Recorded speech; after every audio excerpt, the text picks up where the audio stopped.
Ananda Pratama.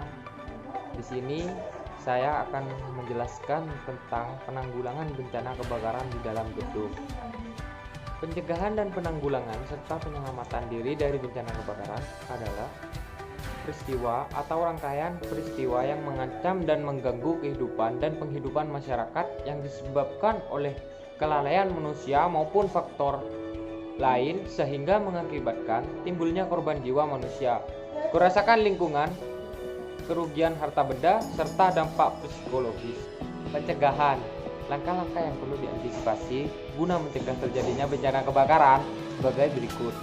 Pastikan bahwa instalasi listrik aman. Yang kedua, hindari pembebanan yang berlebihan pada suatu stop kontak akan menyebabkan kabel panas dan akan bisa memicu kebakaran.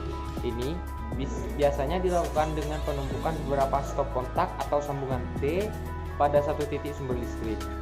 Yang ketiga, pergunakan pemutus arus listrik atau kontak tusuk dalam keadaan baik. Yang keempat, apabila ada kabel listrik yang terkelupas atau terbuka harus segera diperbaiki karena bisa menyebabkan hubungan pendek. Yang kelima yaitu jangan sesekali mencantol listrik karena Anda tidak memiliki sistem pengaman yang sesuai.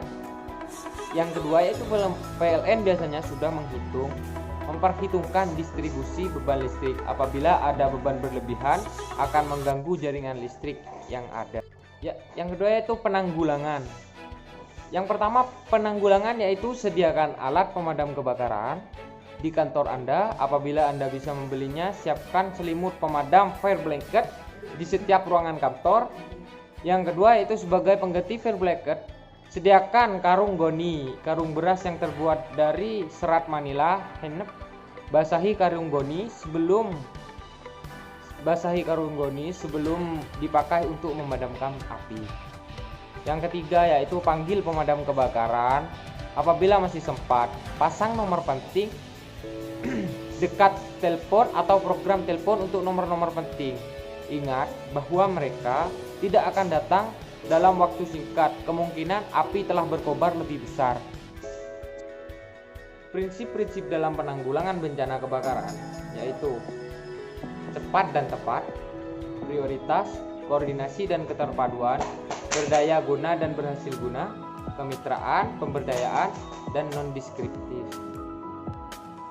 Yaitu tujuan penanggulangan bencana. Penanggulangan bencana bertujuan untuk memberikan perlindungan kepada pegawai dari ancaman bencana, menyelaraskan peraturan perundang-undangan yang sudah sah, menjamin terselenggaranya penanggulangan bencana secara terencana, terpadu, terkondisi, dan menyeluruh, menghargai budaya lokal, membangun partisipasi dan kemitraan publik serta swasta, mendorong semangat gotong royong, kesetiakawanan dan kedermawanan, dan serta menciptakan perdamaian dalam kehidupan bermasyarakat, berbangsa, dan bernegara.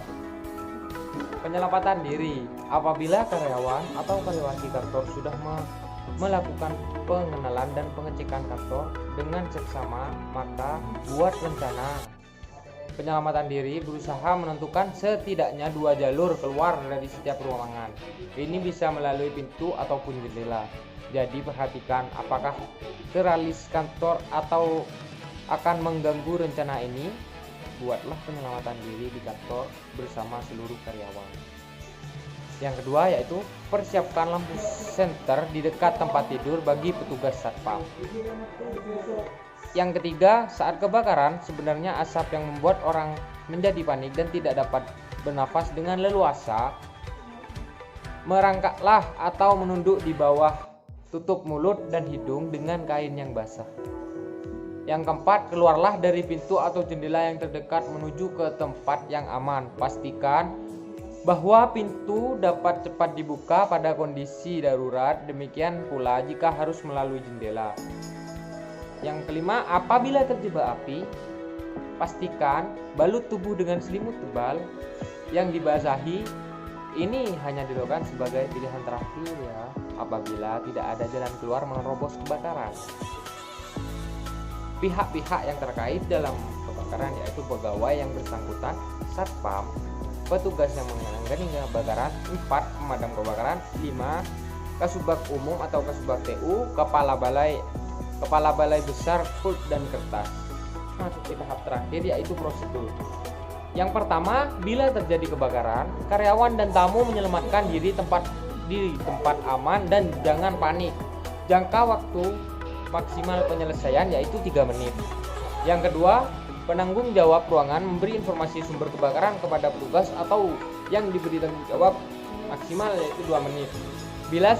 Yang ketiga, bila sumber kebakaran dan penyebab kebakaran diketahui, maka petugas mematikan sekelar pemutus arus listrik atau putuskan arus listrik melalui panel MCB atau sekering. Itu jangka waktu maksimal penyelesaian yaitu 3 menit. Bila memungkinkan, padamkan kebakaran tersebut dengan alat pemadam api dengan bahan pemadam yang sesuai, yaitu tabung pemadam, fire blanket, karung goni, dan sebagainya. Itu maksimal 15 menit sampai selesai. Yang kelima yaitu, namun bila ternyata kebakaran cukup besar, segera hubungi Dinas Pemadam Kebakaran dan PLN. Lingkungan sekitar perlu sterilkan sehingga mudah dicapai oleh pemadam kebakaran. Yang keenam yaitu, sambil menunggu petugas pemadam kebakaran, Satgas Kebakaran Balai Desa, Pulp atau Kertas mempersiapkan peralatan pemadam atau hidran.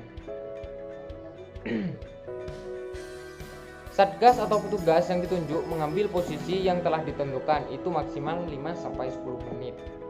Kemudian melakukan pemadaman sumber kebakaran atau api, itu 30 menit sampai seterusnya sampai selesai. Ya, cukup sekian penjelasan dari saya, kurang lebihnya mohon maaf. Jika ada salah kata atau kata yang berlebih mohon dimaklumi. Wassalamualaikum warahmatullahi wabarakatuh.